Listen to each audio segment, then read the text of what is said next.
দুইতে বলছে একজন দোকানদার কিছু ডাল 2375 টাকায় বিক্রয় করায় তার 5% ক্ষতি হলো।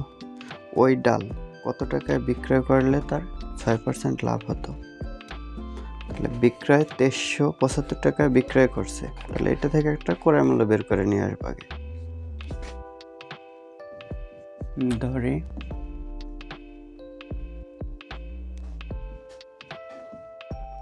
ক্রয় মূল্য সমান 100 টাকা। তাহলে ক্রয় মূল্য যদি 100 টাকা হয় তাহলে 5% ক্ষতিতে বিক্রয় মূল্য।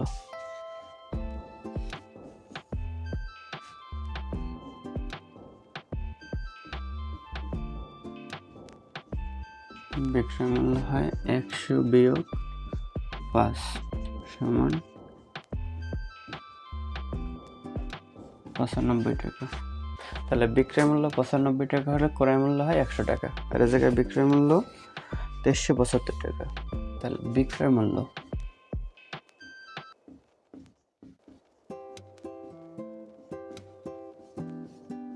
পঁচানব্বই টাকা হলে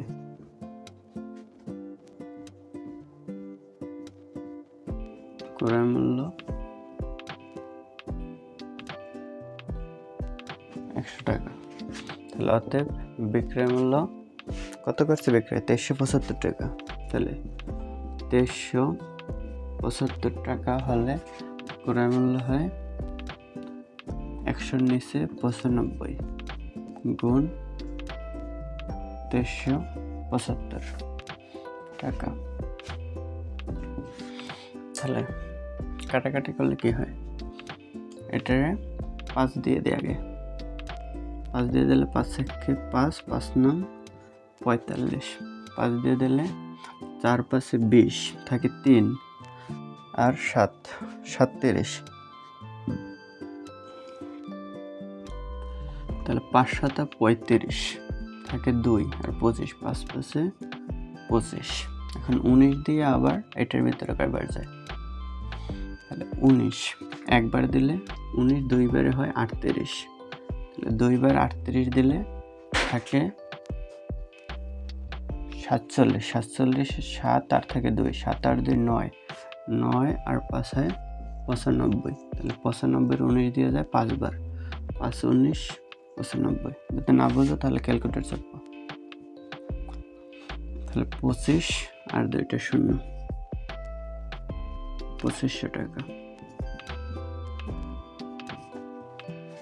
তাহলে এটি পেলাম ক্রয় মূল্য। এখন বলছে কি যে ওই ডাল কত টাকায় বিক্রয় করলে 6% লাভ হতো? তাহলে 6% লাভে বিক্রয় মূল্য।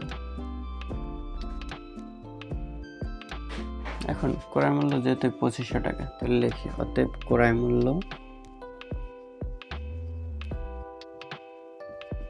সমান 2500 টাকা। তাহলে অতএব 6% লাভে বিক্রয় মূল্য, 6% লাভে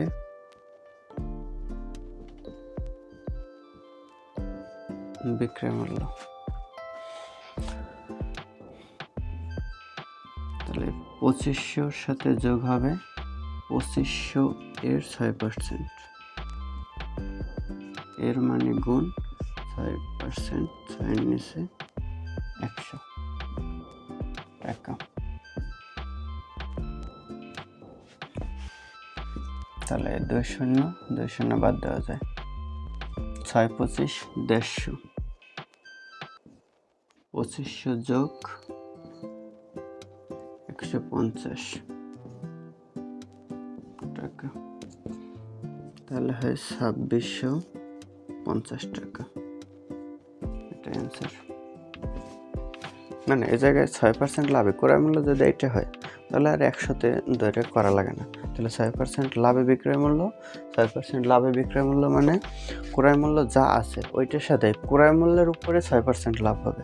তাহলে ক্রয় মূল্য মানে 2500 এর 6%, তাহলে 6% মানে নিচে 6 নিচে 100 হয়। তাহলে কাটাকাটি করে থাকে 25 আর উপরে থাকে 6, 2 শূন্য 2 শূন্য বাদ যায়। তাহলে 6 25 150 আর এই 2500।